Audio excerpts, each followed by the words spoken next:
কথিত আছে ধর্ম যার যার, বড়মা কিন্তু সবার। হ্যাঁ, আজকে আমি নৈহাটির অলৌকিক ক্ষমতার অধিকারী বড়মার কথাই বলছি।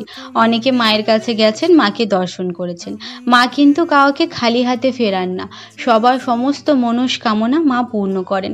তাই প্রতিদিন শত শত মানুষের ভিড় পড়ে মায়ের প্রতিমা দর্শন করার জন্য। যাই হোক, তো অনেক দিন থেকেই ভাবছিলাম মায়ের কাছে যাব যাব, তো হয়ে উঠছিল না। প্ল্যানিং হচ্ছিল আর ক্যান্সেল হচ্ছিল, হয়তো মা ডাকছিল না তাই হয়ে উঠছিল না। তো হঠাৎ একদিন মায়ের ডাক আসলো আর আমি চটাপট রেডি হয়ে বেরিয়ে পড়লাম মায়ের কাছে যাব বলে। আমি একটু সকাল সকালই বেরিয়েছিলাম, যেহেতু আমার বাড়ি থেকে নৈহাটির ডিস্টেন্সটা অনেকটা দূর, আর যাতে না দেরি হয়ে যায় ওই জন্য আমি একটু তাড়াতাড়ি বেরিয়ে পড়েছিলাম। শোনা যায় যে নৈহাটির বাসিন্দা ভবেশ চক্রবর্তী একদিন তার বন্ধুদের নিয়ে নবদ্বীপে গিয়েছিলেন ভাঙা রাজ দেখতে। সেখানে প্রতিমার আকার দেখে তিনি ঠিক করেছিলেন এরূপ আকারের কালী মূর্তি তিনি নিয়ে আসবেন। সেরূপ পুজো শুরু হলেও পরে কিন্তু এই মূর্তির আকার বছর বছর বৃদ্ধি পায়। তাই আর মন্দিরে পুজো করা হয়ে ওঠেনি, মন্দিরের বাইরেই মাকে প্রতিষ্ঠা করেন। মা প্রথমে ভবেশকালী রূপে পরিচিত হলেও পরে কিন্তু বড়মা রূপেই পূজিত হয়। তো আমি গিয়েছিলাম আজকে বাইকে। তো আমার বাইকে যেতে টাইম লেগেছিল প্রায় 1 ঘন্টা 20 থেকে 30 মিনিট। তোমরা যদি ট্রেনে করে যাও, ট্রেনেতে নিয়ারেস্ট স্টেশন নৈহাটিতে নেমে সেখান থেকে ঋষি অরবিন্দু রোড ধরে কিছুটা এগোলেই বড়মার মন্দির।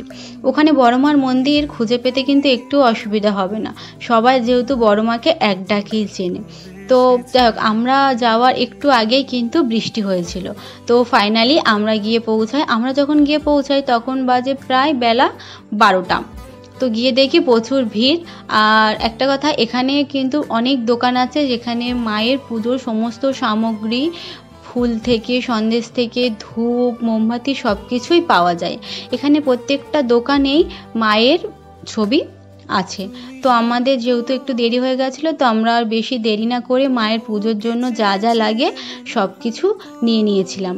আর এখানে কিন্তু আমাদের যাওয়ার আগে অনেক মানুষ ভিড় করে লাইন দিয়েছিল। তো আমরা যেহেতু ভাবলাম একটু দেরি হয়েছে আর একটু হোক, তো সোজা আমরা গেলাম গঙ্গার দিকে। এখান থেকে গঙ্গাটা বেশিটা দূর নয়, প্রায় 2-3 মিনিটের হাঁটা পথ।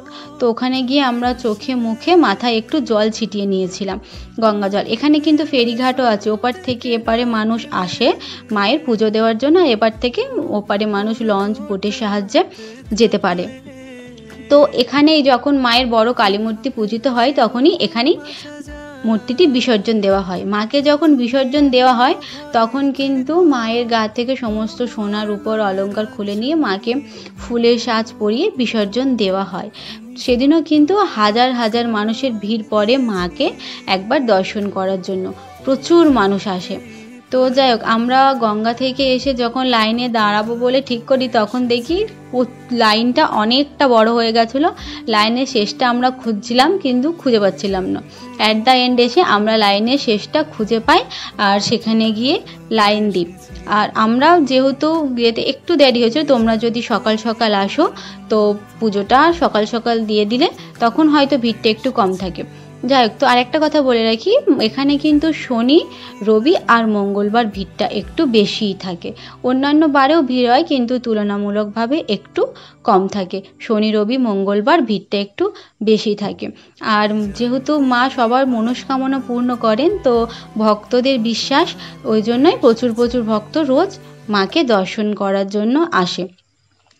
আমরা যখন লাইনে দাঁড়াই তখন কিন্তু হালকা ঝিরিঝিরি বৃষ্টি শুরু হয়।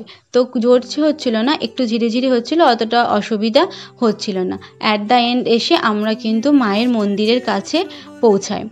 মায়ের কাছে কিন্তু অনেক ভক্তরাই যেহেতু আসে, তো ভক্তদের সমস্ত আবদার মা মেটানোর পর ভক্তরাই মাকে সমস্ত গয়না অলংকার সমস্ত কিছু তারা গড়িয়ে দেয়। তো যাই হোক, আমরা গিয়ে পৌঁছাই মায়ের মন্দিরের ভেতরে। আর এখানে কিন্তু ক্যামেরা ফটো তোলা একদমই অ্যালাউ নেই, তো ওই জন্য আর বেশি ভিডিও ফটো তুলতে পারিনি, অল্প কিছুটাই তুলেছি। তো যাই হোক, আমরা পুজো দিয়ে বেরিয়ে পড়ি। আর যেহেতু এখানে মানুষ সবাই উপোস করেই পুজো দেয়, তো আশেপাশে কিন্তু প্রচুর স্টল পেয়ে যাবে, তোমাদের যা যা খাবার ইচ্ছা সমস্ত দোকান পেয়ে যাবে, আমিষ নিরামিষ কোনো অসুবিধা হবে না। তো আমাদের পুজো দেওয়া শেষ হয়ে গেছে। আমরা যেহেতু অনেকটা দূর যাব ওই জন্য তাড়াতাড়ি বেরিয়েও পড়েছিলাম। আর বেরোনোর পথে কিন্তু বৃষ্টিও শুরু হয়ে যায়, ওই জন্য আমাদের ফিরতে একটু লেট হয়ে যায়। যাই হোক, ভিডিওটা যদি ভালো লাগে একটা লাইক করে